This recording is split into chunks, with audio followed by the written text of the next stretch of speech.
Assalamualaikum warahmatullahi wabarakatuh. Perkenalkan nama saya Melinda Diananda. Saya angkatan 24 Latsar CPNS 2022. Saya dari kelompok 4, NDH saya 36. Kali ini saya akan mempresentasikan analisis isu efektivitas kinerja individu berdasarkan tupoksi saya sebagai seorang pustakawan. Pembahasan. Tahap pertama, pra-analisis. Tahap kedua, analisis tapisan masalah dengan metode APKL. Tahap ketiga, analisis tapisan masalah dengan metode USG. Tahap keempat, analisis isu dengan metode Fishbone. Tahap kelima, analisis isu dengan metode SWOT. Kemudian, tahap terakhir, menggunakan alternatif penyelesaian isu.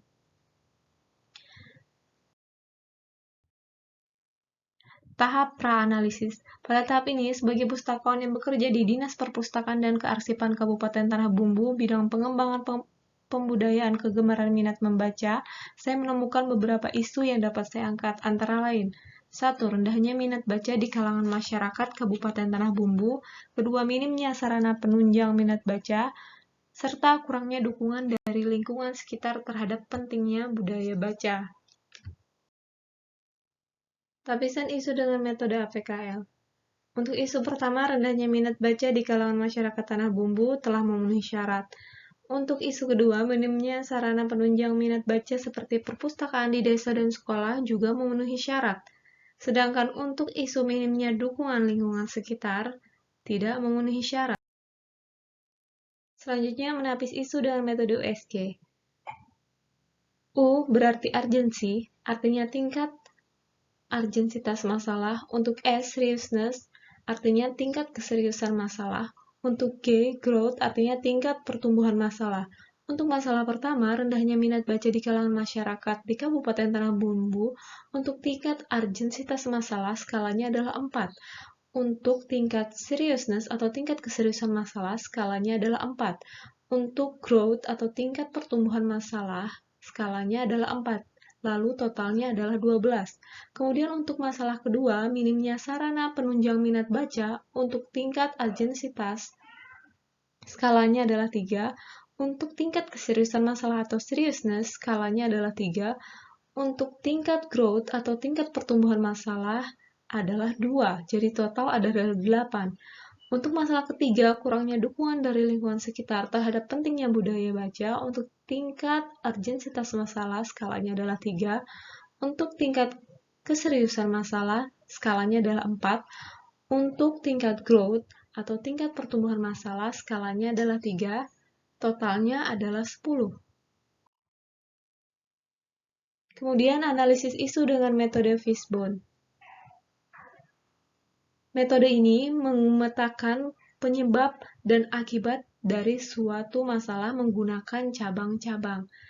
Di sini, akibat rendahnya minat baca bisa disebabkan oleh lingkungan, seperti kurangnya dukungan dari lingkungan sekitar, manusia, seperti tidak ada kesadaran diri dan niat untuk membaca, sarana dan prasarana, seperti keterbatasan akses menuju fasilitas baca, metode, seperti kurangnya promosi pihak terkait dalam rangka memajukan minat.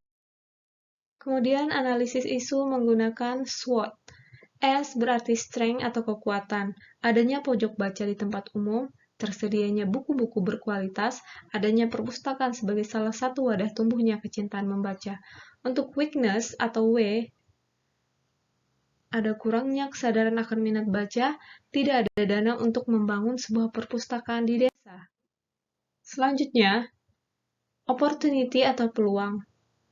1. Melakukan pembinaan rutin ke desa-desa dan sekolah. Rutin mengadakan sosialisasi pengembangan minat baca. Untuk threat atau ancaman, semakin menurunnya minat baca masyarakat karena arus modernisasi, tidak bisa bersaing dengan dunia luar karena kurangnya pengetahuan. Ketiga, adanya pengaruh dari luar seperti kecanduan game online yang menyebabkan turunnya minat baca. Tabel alternatif penyelesaian isu. Isu rendahnya minat baca masyarakat di Kabupaten Tanah Bumbu penyebab kurangnya kesadaran masyarakat tentang pentingnya minat baca dalam sebuah buku. Untuk alternatif penyelesaian, menurut saya, kita bisa melakukan optimalisasi pengembangan perpustakaan sebagai wadah tumbuhnya minat baca masyarakat. Tahapnya adalah melakukan koordinasi dengan pihak terkait seperti lembaga pemerintah, lembaga pendidikan, dan aparat desa, melakukan sosialisasi pembudayaan kegemaran baca, melakukan kajian terhadap pertumbuhan minat baca masyarakat, mengevaluasi hasil kajian, kemudian melakukan pembinaan ke desa-desa dan sekolah sebagai upaya meningkatkan masyarakat gemar membaca. Kemudian hasil yang diharapkan mendorong terciptanya masyarakat membaca atau reading society. 2. Meningkatkan masyarakat melek informasi. 3. Menciptakan pegiat literasi. 4. Mendorong para pemangku kepentingan untuk giat mempromosikan kegiatan gerakan nasional gemar membaca.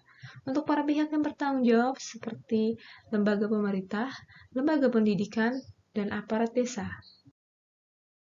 Sekian dan terima kasih.